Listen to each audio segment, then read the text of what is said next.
Hi everyone, this is Becca from Becca's Music Room. Today we're going to talk about a behavior management strategy that has made a huge difference in my classroom. But first, I just want to put out a reminder, if this is helpful at all, please like, share, and subscribe so that it can help other people. Feel free to pin it to Pinterest or post it to Facebook or any of those kind of things. Also, make sure that you subscribe so you don't miss any other content. I post about 2 videos every week about teaching, teacherpreneurs, teaching tips, teacher life, teacher whatever, just anything to do with teaching. Without further ado, I'm going to talk about our new behavior management system.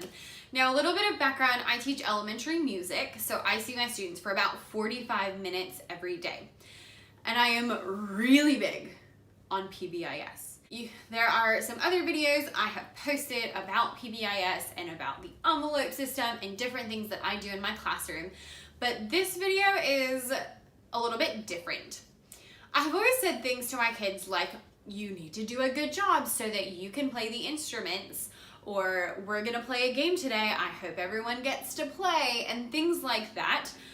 But I ran into this problem where a student would be terrible, for like 30 minutes, sit down and calm down for like 2 minutes, and then I pull out the instruments, or then we start to play the game, and it's like, well, you didn't earn it because everyone else did what they were supposed to do the whole time, but at the same time, now you're doing a good job.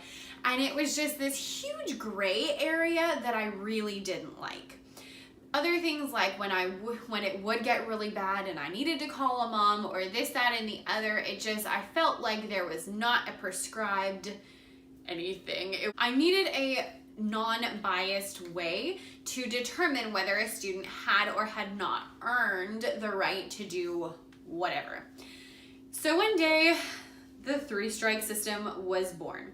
Now, it's not anything revolutionary. I know that other people have used it and this, that, and the other, but it has really made a huge difference. So one day I told the kids, I was like, all right, this is what we're doing. If I see you not following our rules, you will get a strike. If you get 3, then just like in baseball, you are out. And it worked so much better. The reason it worked is because it took all of the gray area and all the guesswork out of who deserved to get the prize or who deserved to do whatever fun thing we were doing. 3 times that you were out of your seat, you were talking, you were screaming, you were doing whatever, and you would not play. Now, so it took all of the guesswork out of it.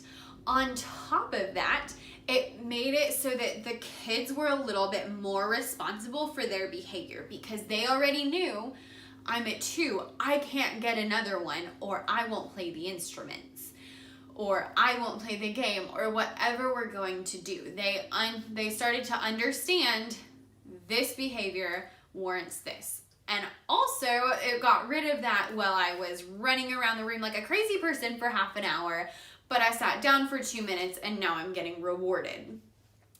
I would have problems with things like that, and maybe they were bad at the beginning and then they were fine, but they were still bad at the beginning. And so this has really helped because it is an immediate consequence, even though the actual consequence doesn't happen for a while. So a student will get out of his diet or, jump up or whatever, and I say, that's a strike, you're at 1.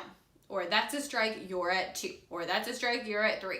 Or whatever. And I look them very closely in the eye so they know exactly what I mean and exactly who I'm speaking to. So even though they're not getting the instruments taken away from them right this second, they know this is the behavior that is causing me to lose my whatever later on. Now, I'm not gonna lie, it seemed really mean at first. But once I started thinking about it and using it, I realized it's a lot meaner to do it the other way. Because what I was doing was, it was all up to what I thought, and it wasn't consistent. And that is mean. Like, having a non-consistent way to figure out who's gonna do what, that's mean. That's mean to the child, that's mean to all the other kids, and it's just not as good. So this is a very clear and consistent way to do things. So like I said, if a child does something we don't like, I tell them, you get a strike. I write it down on my seating chart so I don't forget, and every day I erase them and start over the next day. So I tell them, 1 is okay, it's just a warning. 2 is a warning, but it's a serious warning, because if you get to 3, then you will not do whatever our fun thing is today.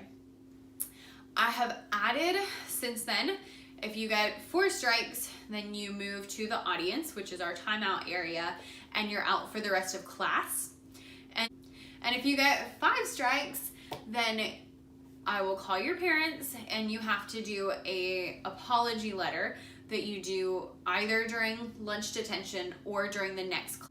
So I let them pick which one they would prefer to do, which kind of helps, because then they feel like they have a choice in the matter, even though they really don't.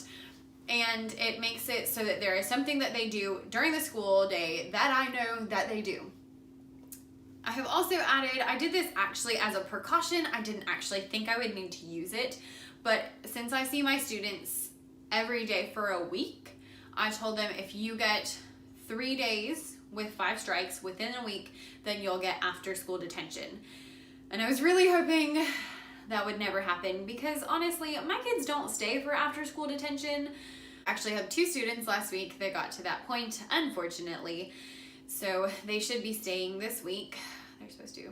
Side note, even if students don't stay for detention, it is kind of nice just to be able to have the documentation that something happened. That is our 3 strike system. I will not say that it has magically fixed all the problems, but I will say it has helped the students understand their actions have consequences, and that they have to do the right thing the whole time. I've even heard students say oh, I'm at 2, I can't do anything bad again. And so it has helped, especially with the upper grades. They have really kind of caught on to it, and it seems to be really good. And having 2 warnings gives them a little bit of buffer room, so you're not quite as mean.